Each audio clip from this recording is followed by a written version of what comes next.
Do you like vacation? Of course you do. That's a silly question. But did you know that there is one crucial mistake that most homeowners make that could take their vacation from a time of rest and relaxation straight to the poorhouse? And we'll discuss that coming up on today's video.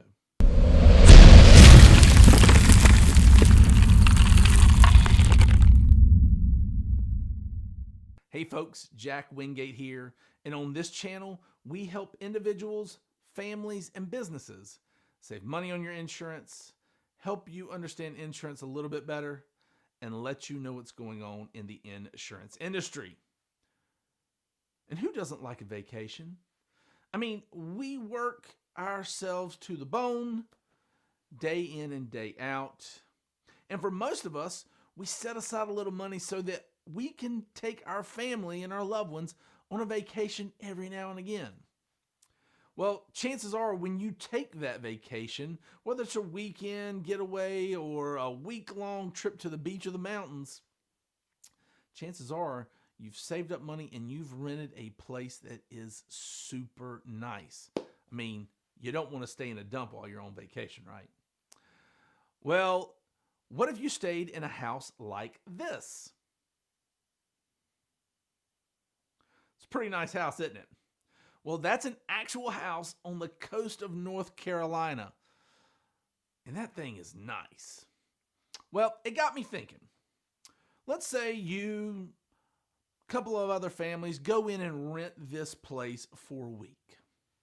And during that time, you decide that you're going to grill some meat. They have a nice grill there right outside. You're going to cook for all the families. You crank the propane up, light the grill, get it going, walk away for a little bit. Next thing you know, you look back, the grill's on fire. It's spread because, hey, it's propane. Propane is highly flammable, and it catches that big house on fire. Well, what protects you from having to pay for that entire house? Well, most people never take this into consideration. And believe it or not, things like this happen all of the time.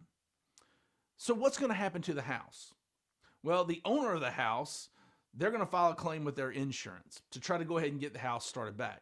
But because you were responsible for the fire, their insurance company is going to come against you and bring a lawsuit against you to get their money back from paying that claim.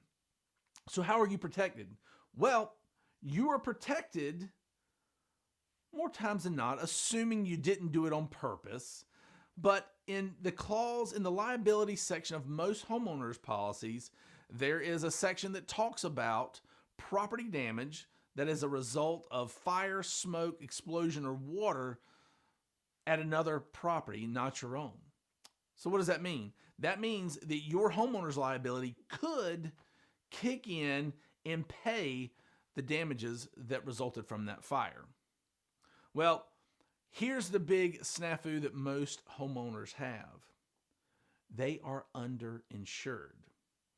So, most people in the state of North Carolina that I've seen have a personal liability on their homeowners, condo, renters, what have you, of $300,000. And that used to be good back in the 80s.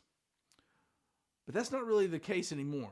So make sure that you have a personal liability limit set at least $500,000. And if you really just want to be fully protected, make sure you have $1 million. So most people are going to say, well, that's a lot of coverage. I don't need that much. Well, in the case where you rented that nice place at the beach, you rented a place at the mountains, and even if you were staying in a hotel and somehow or another caused damage to that, do you think $300,000 is going to pay to replace that place? No. So make sure that your liability limits on your homeowners are adequate. And in the case where you did rent that nice place at the beach that probably goes for around $5 million, even that $1 million is not going to be enough. So in that case, make sure that you've at least talked to your agent about a personal umbrella policy. Hey folks, vacations are super nice, but you need to be careful. Make sure that you don't get bit in the butt by having too low of a liability limit. Until next time, we'll see you.